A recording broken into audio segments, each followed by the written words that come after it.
So అంటే నక్సలైట్ల గురించి మాట్లాడుతున్నాం కాబట్టి సో మీరు చెప్పడం జరిగింది అంటే మీ విలేజ్లోకి వస్తుండే మీ ఇంట్లోకి వస్తుండే సో ఇవన్నీ చెప్పారు. అంటే మీ నాన్నగారు లొంగిపోయిన తర్వాత ఏం జరిగింది అసలు? ఇప్పుడు మా నాన్నగారు లొంగిపోయాక ఆఫీషియల్గానే ఆఫీషియల్గా లొంగిపోయాక కోర్టు ఈ పేషీలకు తిరుగుతున్నాను బాగా. ఈ పోలీసులు కూడా ఏం చేస్తుండే గడుకోసారి వస్తుండే మళ్ళీ లొంగిపోయినా కూడా. ఓకే, ఏదైనా అంటే వచ్చి ఇన్ఫర్మేషన్ అక్కడ ఏమైనా చేరవేస్తున్నాం అట్లనా లేకుంటే? లేదు, పోలీసు వాళ్ళు దేనికి వచ్చేదంటే మళ్ళీ ఎవరన్నా వస్తుర్రా మీ ఇంటికి. ఇప్పుడు అంతా నిఘా పెడుతుండే కన్నా, నిఘా పెట్టి మా ఇంటికి వచ్చి నైట్ టైంలో వచ్చి లేపే పోలీసు వాళ్ళు ఎవరైనా వచ్చిరా చెక్ చేసుకొని ఇవన్నీ కేసులన్నీ మళ్ళీ ఓపెనింగ్ అన్నా. ఇప్పుడు పాత ఏమైనా ఉంటాయి కన్నా వీళ్ళు చేసిన యాక్టివిటీస్, ఈ యాక్టివిటీస్ మళ్ళీ రీఓపెన్ చేసి మళ్ళీ కేసులు పెడుతుండే. మళ్ళీ నేను ఒక 6th 7th వరకు అన్నా, 6th క్లాస్ 7th వరకు మా నాన్న అప్పుడు లొంగిపోతే 7th వరకు మన భువనగిరి కోర్టులో పేషికి తిరుగుతుండే అన్న మా నాన్న. ఓకే, అట్లా పెడతారు అన్నట్టు కేసులు. అంటే పేషి అంటే వీక్లీ అదే ప్రజెంట్ ఉండా లేడా అన్నట్టు చెక్ చేస్తారు అన్నట్టు, మళ్ళీ పోయిండా. ఓకే, అట్లా మళ్ళీ ఏమైనా యాక్టివిటీస్ చేస్తారా వీళ్ళు అనేది అట్లా నిఘా ఉంటుండే అన్నట్టు అన్న.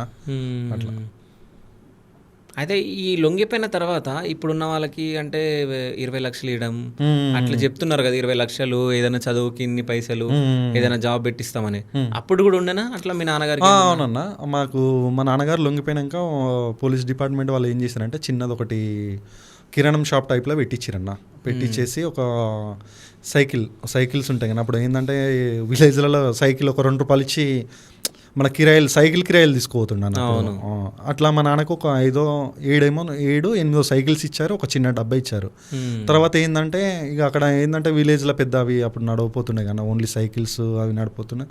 తర్వాత మా నాన్నగారు దాంట్లో నుంచి వచ్చినాక కూడా ఇక మనం ఇప్పుడు దాంట్లో నుంచి వచ్చినాక మనం పొట్టకూటికి ఏదైనా ఒకటి చేసుకోవాలి కన్నా. ఇప్పుడు మా ఫ్యామిలీ ఉన్నప్పుడు ఏదైనా ఒకటి చేయాలి కానీ ఏం చేస్తానంటే మా నాన్న పెయింటింగ్ వర్క్ చేస్తుండే అన్న. ఓకే, పెయింటింగ్ చేస్తుండే. ఆ పెయింటింగ్ వర్క్ చేసుకుంటా మామూలుగా ఏంటంటే విలేజ్లో కూడా ఏమైనా కొంచెం పెద్ద మనిషి టైపులనే వివరిస్తుండే అన్న. మామూలుగా ఎవరైనా ఇప్పుడు పంచాయతీలు ఉంటాయన్న గ్రామాల్లో లేదన్నా లొల్లి కానీ అవి అన్నీ కొంచెం పెద్ద మనిషిలాగా సాల్వ్ చేస్తుండే.